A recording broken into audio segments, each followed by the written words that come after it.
պետքա խոստովանել, որ պարոն Ռուբինյանը վարչության նիստում շատ խիստ հրահանգել է, որ ավտոբուսի մեջ, սկզբից ասում էր ավտոբուսի մեջ չպարել, հետո բայց մի քիչ մեղմացրեց դիրքորոշումը, ասում էր պարել, բայց չհրապարակել, որովհետև Ռուբինյանը, Տիկին Ավանեսյան, ինքը հարգելի գործընկերներ, ինքը այն կարծիքին է, որ ուրախ ավտոբուսի մեջ պարելով իշխանության բարձրաստիճան ներկայացուցիչները հանրությանը լրացուցիչ ներվայնացնում են եւ ես կարծում եմ, որ մենք լրացուցիչ, որովհետեւ ինքը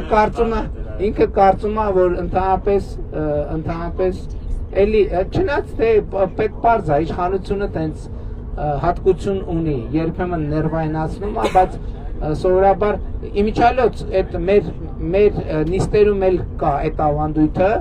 այդ գործը հիմնականում անում է Ռուբինյանը, երբ որ ներվայնացնում է, բայց արդյունքում ներվայնանալու արդյունքում մենք բոլորը սիրելի ժողովուրդ գալիս ենք ավելի ճիշտ հետևությունների, որովհետև այսինքն ինքներս մեր եզրակացություններին մարտահրավեր ենք նետում։ Հարգելի գործընկերներ, ես ուզում եմ մենք էլի թափանցիկության պայմաններում այս հարցն էլ լուծենք։ Ի վերջո մենք ունենք տարբերակ, ընդհանրապես արգելել իշխանության ներկայացուցիչներին պարել, տարբերակ 1, երկրորդ արգելել պարել եւ նկարել, երրորդ արգելել չարգելել պարել եւ նկարել, բայց արգելել հրապարակել եւ թույլ տալ, որ դա, այսպես ասած, լրատվական արտահոսքերի ժանրում հայտնվի։ Երրորդն է կա, պարոն վարչապետ, պարտադրել Ռուբինյանին, որ պարի, դա նկարել եւ հրապարակել։ Չէ, դա կարգապահական վարույթի սահմաններում պետք է դարձնել։